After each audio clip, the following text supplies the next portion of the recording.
I recently received this box of White Nights Watercolor as a gift, and I have to say that I have a lot of mixed feelings about it. I have really been wanting a professional grade watercolor, so I was really happy to receive these. But I had a lot of questions about how these were even available given the current geopolitical climate, and I kept feeling like I wasn't sure I should be using them. So in this video, I wanted to reflect on that and give a review of the White Nights watercolor. I don't agree with the war in Ukraine. I don't agree with what Russia has done. At the same time, I now had this product in my hands, and if I don't use it, I'm throwing it out in the trash, and that also feels wasteful. So I kept having this conflict against being environmentally responsible with feelings about the origins of the product. Because if you didn't know, White Nights watercolors are made in St. Petersburg, Russia. One of the first things that I thought of when I received the product and realized that the palette was made in Russia was that how were they available? Because I thought there were sanctions. I can't say I fully understand how sanctions worked. So I did a little research on the internet, and there's a few basic answers that are provided. The palette could have been old stock that was ordered prior to the war beginning, and the store could have been selling them off. It's also possible, because I am outside of the US, that a third-party seller who is not participating in the sanctions, who is in an area or a country that is not participating in the sanctions, was able to get a supply of the watercolor palettes and sell them that way. And they reached one of the sellers wherever the person who got me this gift was. That's how they got their stock. Evidently, there are also some people on Etsy and other smaller third-party sellers like that who are finding hard to get art supplies and distributing them that way. Again, this is a very high-quality palette. The paint was fabulous. So it could have been any one of those things, and I really don't have a way of knowing how it got to me through the supply chain. I'm hoping that it got to me through previous old stock, but I have no way of knowing. So you can see where that conflict keeps coming back in, because I don't agree, again, with anything that Russia has done to Ukraine. I wasn't sure if I was even going to share this review online. I don't necessarily want to promote purchasing this product or going out of your way to purchase the product. But I do see a lot of artists still using it, again, from old stock, and it has a good reputation as far as the value of the paint is concerned. And again, warring within me, I don't want to throw them out, but I realized the palette has been appearing in some of my videos, so I wanted to address this so it's very clear as to where I stand and the feelings that I'm going through regarding this palette. Let me know in the comments what you think. Does the fact that this is a gift change anything? Should I put the palette away and store it until after peace has been reached? Should I throw it out? That's, again, really hard for me to think of doing, because then I'm wasting this product. Let me know what you think in the comments. As far as the palette itself, just to do a quick review, I found that the colors are very vibrant. It's very pigment rich. I can see why artists were reaching for it for a long time. There is a good value for the money. These are full pans. They're topped over with paint, and I can see that they will last a long time. The palette itself, you can see, is plastic, and it pops out. You might have noticed that from earlier in the video. So you can pop the pans in and out of the palette, and then the lid comes with a mixing well. It does come with a card where you can swatch everything out. Again, I can't say enough about how richly pigmented these paints are. I absolutely loved having them. And as I began working, I realized that I was starting to reach for them a little more than I was some of my other watercolors. And I think that's because this is a professional grade set, and having that professional grade, that rich pigment, really made a difference to my work. The colors themselves, the palette is designed for, it's called Botanika. It's designed for plants and flowers. I was able to mix most colors that I needed. There are a few colors I feel I wish I had in the palette itself.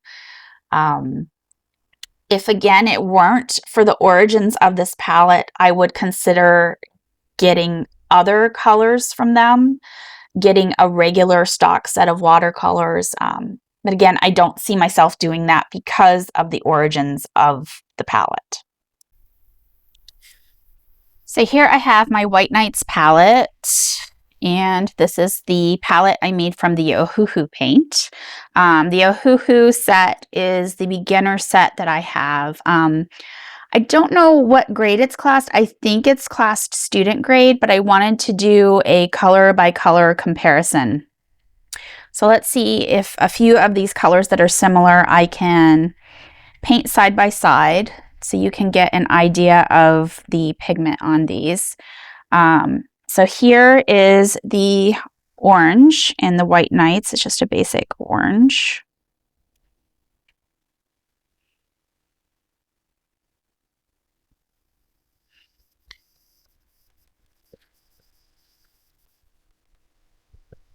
And here is the closest color I have in the Ohuhu. I think it's more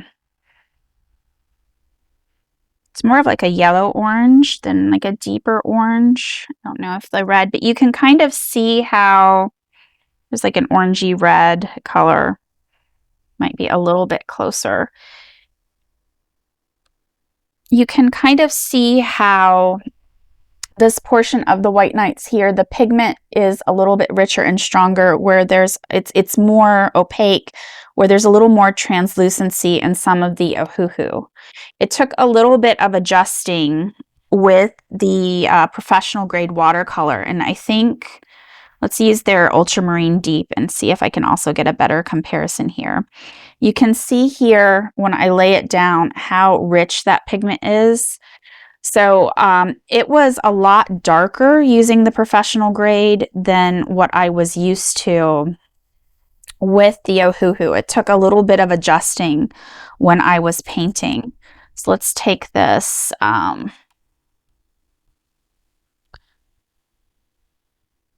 And you can kind of, again, just see the difference. It's just a richer, darker pigment. It's more opaque from the beginning. And my understanding is with the professional grade colors, you automatically get that richer, more opaque pigment. So again, with layering and everything in the watercolor, it took me a little bit of adjustment to really get used to that. I'll just do a few of the colors. This is, again, the red, and that's not like the technical name for it, but it's a red, right? And again, with the Ohuhu, even when it goes on, it's a little more translucent. And that's not necessarily bad. It's just understanding what the watercolor does and how you need to layer it. So you can see why I started reaching for the Botanika set more, because I was getting that richer pigment. I was getting a lot better with my layers, and it took a lot of adjustment. I had to almost relearn how I was painting. I think that as artists, it is very important for us to consider the impact of our materials and to foster communication about those materials. Don't shame other artists for their choices, but grow through honest conversation. We can use our materials mindfully, whether that's regarding the environmental impacts or the geopolitical impacts of those materials. We can research the brands, the origins of our supplies, try to find companies that have ethical practices that align with what we do. And that admittedly can be hard these days, especially environmentally and in the case of large corporations. Make sure you aren't shaming other artists for their choices. Try to support alternatives. So what are the alternatives to the White Nights paints?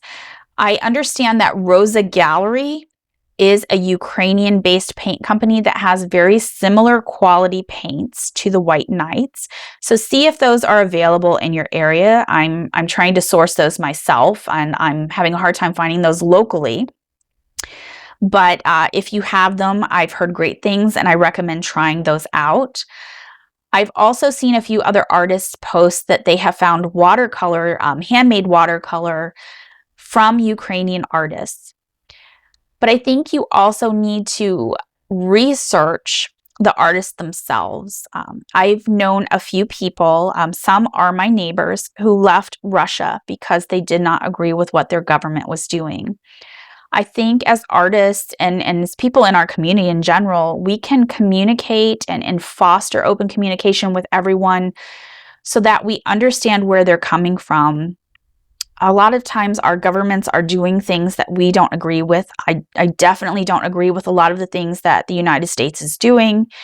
And I think that we need to use our art, we need to use our voices and talk with one another, with everyone in our community, so that we don't have these conflicts going forward, so that we raise a community, we uplift a community of people that is supportive of one another and not supportive of conflict.